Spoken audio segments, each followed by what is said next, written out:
जय श्री कृष्ण। ओम केशवाय नमः।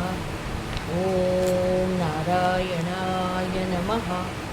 ओम माधवाय नमः।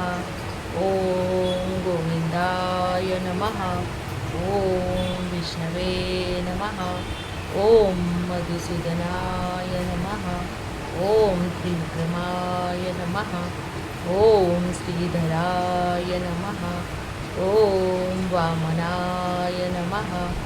ओम श्रीधराय नमः। ओम ऋषिकेशाय नमः। ओम पद्मनाभाय नमः।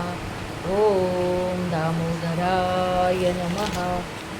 ओम पद्मनाभाय नमः।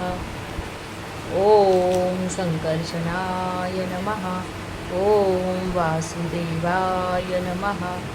ओम प्रद्युम्नाय नमः। ओम अनिरुद्धाय नमः। ओम पुरुषोत्तमाय नमः। ओम अधोक्षजाय नमः। ओम नारसिंहाय नमः। ओम अच्युताय नमः। ओम जनार्दनाय नमः। ओम उपेंद्राय नमः। ओम हरये नमः।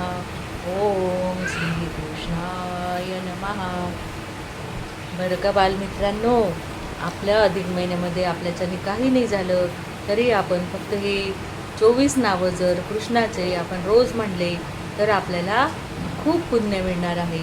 आणि हे 24 नावं कुठल्याही पूजेच्या आधी ब्राह्मण आपल्याला आचमन करून हे म्हणायला लावतो. म्हणून आपल्याला हे पाठ असलेच पाहिजे नित्यनियमाने.